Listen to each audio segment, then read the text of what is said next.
मायके में ननद आई है। ये कहानी शुरू होती है ज्योति भवन से, जहाँ सिर्फ और सिर्फ ज्योति का राज चलता था। और चलता भी क्यों ना, तेरे पैदा होने के बाद ही बना है ये घर। तू तो लक्ष्मी है हमारी, और तू ही नाराज हो जाएगी तो कैसे चलेगा। चल अब बता, कौन सी लड़की सही रहेगी तेरे भैया के लिए? मैं क्या बताऊं मम्मी, शादी तो भैया को करनी है। क्या बताऊं क्या? जैसे कि तेरी मर्जी के बिना मैं किसी लड़की को सिलेक्ट कर लूंगा? हाँ, ज्योति भवन में तो वही आएगी जो मेरी प्यारी बहना को भाएगी। और उन सभी लड़कियों में से ज्योति को पसंद आती है निधि की तस्वीर। सूरज का परिवार निधि से मिलता है और पहली ही बातचीत के बाद दोनों का रिश्ता पक्का हो जाता है। मानना पड़ेगा निधि, तेरी पार की नजर को दूसरी लड़की देखनी भी नहीं पड़ी। मैं ऐसे ही मेरी बेटी के हाथों को शुभ नहीं करता। ज्योति ने तो अपना काम कर दिया, पर अभी काम खत्म नहीं हुआ सुषमा जी। असली काम तो अभी बाकी है। बहू को चढ़ाने के लिए गहने लेने होंगे, लेन देन का सामान लेना होगा, वो सब देखना है आपको। है ना ज्योति, यही करेगी। अपने भाई की शादी तक तू ससुराल नहीं जा रही बेटा। मैं दामाद जी से बात कर लेती हूँ, वरना यहाँ सब कैसे निपटेगा। तभी दरवाजे से विक्रम आता है। अब भाई की शादी है तो उसकी इकलौती बहन को दौड़ भाग तो करनी ही पड़ेगी। अब फिक्र मत कीजिए माँ, साले साहब की शादी तक मैं यहीं आकर खा लिया करूंगा, तो ज्योति को मेरे खाने की टेंशन भी नहीं होगी। पर हाँ, शादी के दूसरे दिन अपनी बीवी को ले जाऊंगा, मैं पहले से कह देता हूँ। यूं तो ज्योति की शादी को साल भर होने को आ रहा था, पर आज भी वो अपने मायके में सबकी चहीती थी। उसके बिना उसके मायके में पत्ता भी नहीं हिल सकता था। अपनी नई बहू के गहने खरीदने के लिए सुषमा ज्योति को लेकर ज्वेलरी शॉप पर जाती है। इतने सारे गहने हैं यहाँ तो, है भगवान। आजकल के चलन का गहना तो मुझे समझ में ही नहीं आता। तू ही देख कर बेटा, अब जो करना है तुझे ही करना है। मैं तो काम कर करके पहले ही परेशान हो गई हूँ। पहले तू गहने देख, फिर तुझे सूरज की शेरवानी भी फाइनल करनी है। तभी ज्योति के फोन पर नरेंद्र का कॉल आता है। व्हाट्सअप किया है कार्ड बेटा, बता तो कौन सा फाइनल करवाऊं? जब तक तेरी मंजूरी नहीं होती शांति नहीं मिलती मुझे। और पूरे 1 महीने ज्योति ऐसी बिजी हो जाती है कि एक टांग पर खड़ी कभी किसी की मदद कर रही है तो कभी किसी की। और उसके बाद आ जाता है वो दिन जिसका सभी को इंतजार था। अपने भाई की शादी के फंक्शन में उसकी वरमाला की रस्म एंजॉय करती हुई ज्योति जोर जोर से शोर मचा रही थी कि तभी मोहल्ले की पड़ोसन रसगुल्ला खाते हुए ज्योति के जीवन में कड़वाहट घुलने आ जाती है। डाल दो भाभी वरमाला, मैं आपकी साइड ही हूँ, उछल के डाल दो। अरे वाह, बड़ी खुश हो ज्योति तुम। अपनी बर्बादी पर पहली बार किसी को इतना खुश होते देख रही हूँ।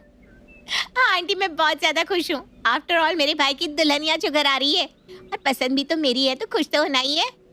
क्या बताऊँ मैं आपको आंटी जी, मेरी पसंद के बिना भैया शर्ट भी नहीं खरीदते। हाय रे ज्योति, यूं तो तू बिहार गई, पर दुनियादारी की समझ तुझमें अभी भी नहीं आई। शादी के बाद कौन भाई पूछता है बहन को? क्या आंटी जी, आप नहीं जानती क्या? मेरी शादी को 1 साल हो गया है, पर आज भी भैया मुझे अपनी पलकों पर बिठा के रखते हैं। जरा सी आ नहीं निकलती मेरी कि फौरन मेरे घर पहुंच जाते हैं। दिन में 10 बार तो मम्मी फोन कर देती है, क्या बनाया क्या नहीं। तू समझी नहीं बेटा, तब तक तेरी शादी हो रखी थी, पर सूरज तो कमा रहा था ना। अब उसके जीवन में निधि आ गई है। असली बदलाव तो अब देखने को मिलेगा बेटा। गीता के मुंह से ऐसी बातें सुनकर ज्योति को धक्का लगता है और अगले ही पल उसे गीता की बात का प्रमाण भी मिलना शुरू हो जाता है। विदाई के वक्त ज्योति जैसे ही अपनी भाई की गाड़ी में बैठने जाती है, सूरज कहता है, अब निधि का लहंगा खुद ही इतना एरिया कवर कर लेगा। अरे कहाँ बैठेगी तू हमारे साथ? मैं कोई पागल थोड़ी ना हूँ भैया, मैं तो आगे बैठ रही थी। पर मेरी साली ने पहले ही कह दिया था कि वो आगे बैठेगी। अभी तो निधि अपने ससुराल पहुंची भी नहीं थी और ज्योति को लेफ्ट आउट फील होना शुरू भी हो जाता है। पग फेरी की रस्म के बाद सभी थके हारे आराम कर रहे थे कि निधि हॉल में आकर सभी से कहती है, मैं चाय नाश्ता लगा दूं मम्मी जी? तो भी तो शादी की रस्मों में थक गई होगी ना बहू, जा आराम कर, हम बाहर से नाश्ता मंगवा लेते हैं। तो सुभाष की समोसे मंगवा लो ना मम्मी, 1 नंबर समोसे होते हैं उसके। अरे रुक जा बेटा, अपनी भाभी से तो पूछ ले उन्हें क्या खाने का मन है। बता बेटा क्या खाएगी तू, वही मंगवाते हैं। कोई मैगी ला दे तो मैं मैगी बना दूं मम्मी जी। क्यों बेकार में तेल में सने हुए समोसे कचौड़ियाँ बाहर से लाना, और उससे तो शरीर ही खराब होगा। 2 मिनट लगेंगे, एक स्टोव पर चाय और दूसरे पर मैगी बना दूंगी। मैगी? अब पहले की तरह रहने से नहीं चलेगा सुषमा जी, बहू नए जमाने की है। अब हमें भी इन्हीं के पसंद से चलना होगा। जा बहू बना ले मैगी, हम भी तो खा कर देखे तेरे हाथ की मैगी। निधि किचन में जाकर सभी के लिए मैगी बनाकर लाती है। अरे वाह निधि, क्या मैगी बनाई है तूने। ज्योति, ये सुभाष के समोसे से तो लाख गुना अच्छा है, खाकर तो देख जरा। वाह बहू वाह, अब तो लगता है शाम के नाश्ते में मैगी ही खानी पड़ेगी। सच्ची इतनी अच्छी बनी है, फिर तो मैं भी खाकर देखती हूँ। निधि को साड़ी पहनने की आदत नहीं थी, इसलिए वो जैसे ही मैगी खाने के लिए फॉक उठाती है, उसका दुपट्टा मैगी की प्लेट पर गिर जाता है। वो फिर से पल्ला हटाती है और जैसे ही फॉक अपने मुंह में डालने जाती है, उसका पल्ला फिर से खाने के प्लेट पर आ जाता है, जिसे देखकर सुषमा कहती है, अरे नहीं पहनी जा रही साड़ी बहू तो कुछ और पहन ले। हैं? मम्मी ने कहा था कि शादी के बाद साड़ी पहनना, इसलिए बस साड़ी लेकर आई हूँ मम्मी जी। ठीक ही तो किया भाभी ने, वैसे भी मम्मी पापा को साड़ी सूट के अलावा और कुछ जमता भी नहीं है। अब बहू से नहीं संभल रहा है तो कैसे पहन लेगी साड़ी सूट। चल कोई बात नहीं बहू, हम दोनों कल सवेरे जाकर तेरे लिए कुछ कपड़े की शॉपिंग कर लेंगे। फिर तो मम्मा मेरा कोई काम नहीं है इस घर में, मैं भी निकलूं? हाँ हाँ बेटा तू भी जा, वैसे भी बड़े दिनों से तू यहाँ है, दामाद जी तेरे बिना परेशान हो रहे होंगे। वाह मम्मी वाह, मैंने जाने की बात क्या बोली, तुम तो फौरन तैयार होगी। ये तक नहीं बोला कि निधि के लिए कपड़े तुम पसंद करती ना ज्योति। गीता आंटी ठीक ही कह रही थी, भाई की शादी हो जाने के बाद बहन का मायका उसका नहीं रह जाता। और नाराज होकर ज्योति अपने ससुराल चली जाती है। वो 2 दिन तक अपनी माँ को कॉल भी नहीं करती। अब समझ में आएगा मम्मी को, जब मैं कॉल नहीं करूँगी ना खुद ही सामने से कॉल करेगी। पर ऐसा तो बिल्कुल भी नहीं होता। यहाँ से ज्योति अपने मायके कॉल नहीं करती तो 1 हफ्ते तक उसके मायके से कॉल भी नहीं आता। क्या बात है डार्लिंग, इस बार तो तुम बड़े दिनों तक अपने ससुराल में टिक गई, वरना हर 3 दिन के बाद एक बार अपने मायके जाए बिना तुम रहती नहीं थी। क्या हुआ, पत्नी के आते ही साले साहब बहन को भूल गए क्या? पागल हो क्या, ऐसा हो सकता है भला? कभी भी नहीं। वो मेरा घर है, जिस घर का नाम ही मेरे नाम पर हो वहाँ किसी और की कैसे चल सकती है। अभी मम्मी को कॉल करती हूँ, ज़रूर हर बार की तरह उन्होंने फ़ोन इधर उधर रख दिया होगा। ये कहकर ज्योति अपनी माँ को कॉल लगाती है। और मम्मी नाश्ते में क्या बन रहा है? अब मुझे नाश्ते की क्या चिंता बेटा, निधि ने ही सब कुछ संभाल लिया है, मुझे रसोई में जाने ही नहीं देती। जरा वीडियो कॉल कर, मैं तुझे दिखाती हूँ। आज बहू ने मुझे गाउन पहनाया है। अरे बहू जरा बताना तो वीडियो कॉल कैसे लगाते हैं। निधि आकर सुषमा के फोन से अपनी ननद को वीडियो कॉल करती है, जिसे देखते ही सूरज कहता है, अरे ज्योति से बात कर रहे हो तुम लोग, बढ़िया है। मैं अभी तुझे कॉल करने ही वाला था ज्योति, कल शाम को ठीक 5 बजे जीजा जी के साथ यहाँ पधार जाना। अभी तो बीवी आ गई है, बहन के बिना रहने की आदत डाल लो भैया। अरे तू समझी नहीं, बात यह है कि तेरी भाभी ने कल डिनर प्लान किया है, मेरे सारे कलीग्स को भी बुलाया है, तुम भी जरूर से आना। पहली बार ज्योति को ऐसा लग रहा था मानो उसके खुद के ही घर में उसकी कोई वैल्यू ही ना रह गई हो। अगले दिन ज्योति अपने मायके पहुंचती है, जहां वो देखती है कि हर तरफ बस निधि निधि निधि भाभी भाभी हो रहा था। 1 हफ्ता नहीं हुआ भाभी को आए और अभी से सब निधि निधि करने लगे, बहुत हो गया। अब मैं ऐसा नहीं होने दूंगी। ये परिवार मेरा है और मेरा परिवार मुझे भूल नहीं सकता, और भूले तो मैं याद दिला दूंगी। इस घर में सबसे इम्पोर्टेंट मैं थी और मैं ही रहूंगी। और बाकी गेस्ट के जाते ही ज्योति एक अनाउंसमेंट करती है। 1 हफ्ते तक मैंने किसी से बात नहीं की और ना किसी ने पूछा कि मैंने ऐसा क्यों किया। चलो आज मैं ही बता देती हूँ। असल में बात यह है कि भैया की शादी की तैयारियों में मैंने अपनी सेहत का ध्यान ही नहीं रखा, पर जब शादी के बाद अपने घर गई तो मेरी तबीयत बिगड़ने लगी, तो मैंने चेकअप करवाया और मुझे पता चला कि मैं माँ बनने वाली हूँ। क्या तू मतलब मैं मामा बनने वाला हूँ? मेरा बच्चा, अरे सुषमा जी मैं नाना बनने वाला हूँ और आप नानी। अब आप बुढ़िया हो गई है, समझ लीजिए औहदा बढ़ने वाला है आपका। इतनी बड़ी खुशी तूने हमें देने में इतनी देर क्यों लगा दी बेटा, भगवान तेरा लाख लाख शुक्र है। बहू के पैर तो सच में बहुत ही शुभ है, बहू आते ही हमारी बेटी के जीवन में खुशियाँ लेकर आ गई।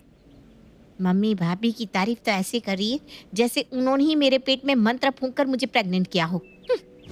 और सभी का ध्यान अपनी ओर खींचने के लिए ज्योति बेहोश हो जाती है।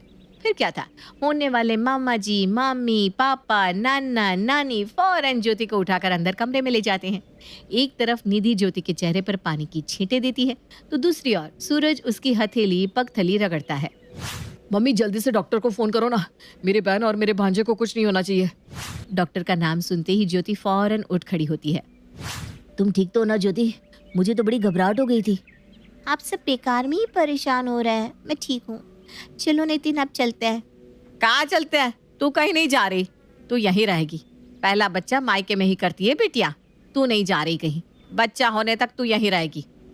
अब चिंता मत कीजिए दामाद जी, मैं और निधि है ना, हम दोनों मिलकर ज्योति को संभाल लेंगे। अब क्या था, ज्योति को जो चाहिए था उससे वो मिल गया था। अगली सुबह सुषमा एक साड़ी वाली को अपने घर बुलाती है। सभी अपने लिए साड़ियां पसंद कर रहे होते हैं और जैसे ही निधि अपनी पसंद की साड़ी पर हाथ रखती है, ज्योति कहती है, हाँ वही साड़ी मुझे पसंद है भाभी। पर हाँ बेटा, जो तुझे पसंद है वही साड़ी तू रख। वैसे भी इस हालत में माँ जितनी खुश रहे बच्चा उतना ही स्वस्थ होता है। चल बता, अब क्या खाएगी तू? क्या इच्छा है तेरी? मैं क्या बोलूँ मम्मी, नाश्ते में तो मैगी ही मिलेगी ना। अरे मैं अभी जाता हूँ सुभाष के समोसे लेने, ठीक है मेरी लाडो? अब धीरे धीरे ज्योति अपने मायके को ही अपना घर समझने लगती है। वो अपनी सारी फ्रेंड को फोन करके अपने घर बुलाती है और एक छोटी सी पार्टी रख लेती है। भाभी आज मेरी कुछ फ्रेंड्स घर आने वाली है, तो आप सभी के लिए खाने का इंतजाम कर दीजिएगा। वैसे तो मैं ही खाना बना लेती, पर इस हालत में मैं अगर किचन में जाऊंगी तो बेकार में मम्मी आप पर भड़क जाएंगी। आप जानती है ना मम्मी मुझे लेकर कितनी पॉसेसिव है।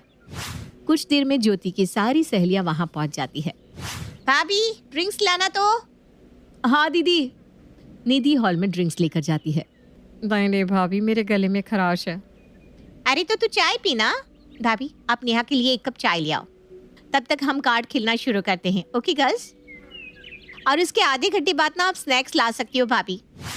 और कुछ इस तरह प्रेग्नेंट होने के नाम पर ज्योति अपनी भाभी से नौकरों की तरह काम करवाती रहती। ऐसे ही 3 महीने बीत जाते हैं। एक सुबह जब निधि खाना बना रही थी, वो ज्योति से कहती है, दीदी अगर आप फ्री हो तो आप जरा कपड़े देख लोगी, क्योंकि मुझे खाना बनाने में बहुत वक्त लग जाएगा और कपड़े टाइम से नहीं धुले तो सूखेंगे नहीं। मौसम तो आजकल कैसा हुआ पड़ा है, आप देख ही रही हैं। मुझसे काम करवाओगी भाभी तुम? ऐसा तो मैं होने नहीं दूंगी। ज्योति उठकर वॉशिंग मशीन के पास तो जाती है, पर वहीं उल्टी करने का ड्रामा करने लगती है। ओह गॉड, कितनी खराब स्मेल है इस डिटर्जेंट की। मुझे उल्टी होने लगेगी। मेरा पेट, मेरा जी बहुत घबरा रहा है। मम्मी भैया कोई है क्या? और ये बोलती हुई ज्योति हॉल में आकर बेहोश होकर गिर पड़ती है। क्या जरूरत है निधि तुम्हें ज्योति को कपड़े धोने को बोलने की? मुझे बोल दिया होता। हद होती है यार। निधि तुम न जाने क्या क्या करवा कर मानोगी मेरी बहन से। अरे ठीक है बेटा, कोई बात नहीं। इस हालत में अक्सर ना हमें किसी न किसी चीज की स्मेल से उल्टी आने लगती है। मुझे फिक्र तो इस बात की हो रही है कि 3 महीने हो गए और अभी तक ज्योति का पेट बाहर क्यों नहीं आया? आ जाएगा ना मम्मी, वो तो मैंने ढीले कपड़े पहन रखे हैं ना, और इस घर में मुझे स्ट्रेस भी तो कितना दे रही है भाभी, इसीलिए शायद। अपनी माँ की बातों को सुनकर ज्योति को भी जरा टेंशन हो जाती है और अपने कमरे में जाकर ज्योति दिमाग लगाना शुरू करती है। लगता है मैंने अपनी प्रेगनेंसी को कुछ ज़्यादा ही हल्के में ले लिया। मुझे अपनी हरकतों में थोड़ा चेंज करना पड़ेगा और इस पेट को भी बाहर करना पड़ेगा। और यहाँ ज्योति एक छोटी सी गलती कर देती है। एक दिन पहले ही सुषमा ज्योति से उसके पेट के बारे में पूछती है और अगले ही दिन ज्योति अपने पेट में एक पिलो लगा लेती है, जिसे देखते ही सुषमा फट से सब समझ जाती है। अरे बेटा, एक दिन में तेरा पेट इतना ज्यादा बाहर आ गया है? मुझे लगता है हमें डॉक्टर को दिखा देना चाहिए। कहीं तेरे पेट में जुड़वा बच्चे हुए तो और ज्यादा देखभाल करनी पड़ेगी तेरी। वही तो मम्मी, मैं वही बताने जा रही थी आपको। याद है आपको कुछ दिन पहले मेरी सहेलियां घर आई थी, उसमें से ना एक डॉक्टर थी, उसी ने मुझे कहा कि शायद मेरे पेट में ट्विंस है। देखिए, मानना पड़ेगा आपकी पार की नज़र को। अपनी बेटी की साड़ी के अंदर से तकिया निकालते हुए सुषमा कहती है, आ गई मेरी नाती बाहर। अब बता, शर्म नहीं आई तुझे इतना घटिया नाटक करते हुए? तुझे पता भी है तेरे होने वाले बच्चों की सलामती के लिए दामाद जी हर रोज मंदिर पैदल चलकर जाते हैं, हर शुक्रवार व्रत करते हैं। तेरे भाई ने तो अभी से अपने भांजी या भांजी के लिए पैसे जोड़ने शुरू कर दिए थे। कितने खुश थे तेरे पापा। सबका दिल तूने तोड़ दिया बेटा, सबका। पर क्यों किया तूने ऐसा? आप लोग, क्योंकि भाभी के आते ही आप लोगों का बर्ताव मेरी तरफ बदल गया। एक पल में ही आप सबने मुझे पराया कर दिया। तो तू ऐसा करेगी? ये नहीं सोचा तूने कि तेरी भाभी अपना घर छोड़कर यहाँ आई है? अगर हम उसे कंफर्टेबल फील नहीं करवाएंगे तो इस घर में वो कैसे एडजस्ट करेगी? हाँ, तू हमारी बेटी है, हमारी बेटी ही रहती, पर हमारा ध्यान खींचने के लिए तूने जो किया उसके बाद तो तू मेरी आंखों के सामने से, तो अभी क्या भी चली जा, वरना मैं तुझे कुछ बुरा बोल दूंगी। और तभी अचानक निधि को उल्टियाँ आने लगती है और सभी को पता चलता है कि निधि प्रेग्नेंट है। जिस जरिए का इस्तेमाल करके ज्योति सभी का ध्यान अपनी ओर खींचना चाह रही थी, वो उस पर ही उल्टा पड़ गया। रात को जब सूरज और नरेंद्र घर वापस आते हैं तो सुषमा उनसे कहती है, ज्योति का बच्चा नहीं रहा, पर भगवान ने हमें वो बच्चा हमारी बहू के जरिए दे दिया। बहू प्रेग्नेंट है। और इस तरह सुषमा और निधि ज्योति की इज्जत सभी के सामने बचा लेती है। और जैसे ही ज्योति को ये महसूस होता है कि वो बुआ बनने वाली है, वो अपने मन से सारे बैर भाव हटाकर अपनी भाभी को गले लगा लेती है।